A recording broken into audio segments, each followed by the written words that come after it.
विश्वं दर्पणदृश्यमाननगरीतुल्यं निजान्तर्गतं पश्यन्नात्मनि मायया बहिरिवोद्भूतं यथा निद्रया यः साक्षात् कुरुते प्रबोधसमये स्वात्मानमेवाद्वयं तस्मै श्रीगुरुमूर्तये नम इदं श्रीदक्षिणामूर्तये। तस्मै श्रीगुरुमूर्तये नम इदं श्रीदक्षिणामूर्तये। बीजस्यान्तरिवाङ्कुरो जगदिदं प्राज्ञिर्विकल्पं पुनः मायाकल्पितदेशकालकलना वैचित्र्यचित्रीकृतं मायावीव विजृम्भयत्यपि महायोगी वयः स्वेच्छया। तस्मै श्रीगुरुमूर्तये नम इदं श्रीदक्षिणामूर्तये। तस्मै श्रीगुरुमूर्तये नम इदं श्रीदक्षिणामूर्तये। यस्यैव स्फुरणं सदात्मकसत्कल्पार्धकं भासते साक्षात्तत्त्वमसीति वेदवचसा यो बोधयत्याश्रितान् यः साक्षात्करणात् भवेन्न पुनरावृत्तिर्भवाम्भोनिधौ। तस्मै श्रीगुरुमूर्तये नम इदं श्रीदक्षिणामूर्तये। तस्मै श्रीगुरुमूर्तये नम इदं श्रीदक्षिणामूर्तये।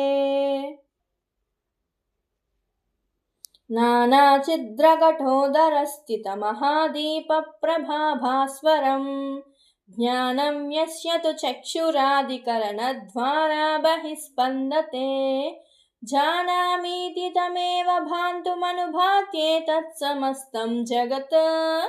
तस्मै श्रीगुरुमूर्तये नम इदं श्रीदक्षिणामूर्तये। तस्मै श्रीगुरुमूर्तये नम इदं श्रीदक्षिणामूर्तये।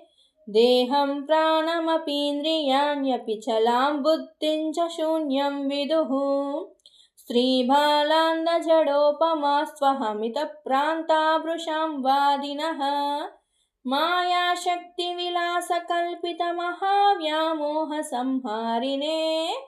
तस्मै श्रीगुरुमूर्तये नम इदं श्रीदक्षिणामूर्तये। तस्मै श्रीगुरुमूर्तये नम इदं श्रीदक्षिणामूर्तये। राहुग्रस्तदिवाकरेन्दुसदृशो मायासमाच्छादनात् सन्मात्रः करणोपसंहरणतो यो भूतसुप्तः पुमान् प्राग्रास्वाप्समिति प्रबोधसमये यः प्रज्ञाय विज्ञायते।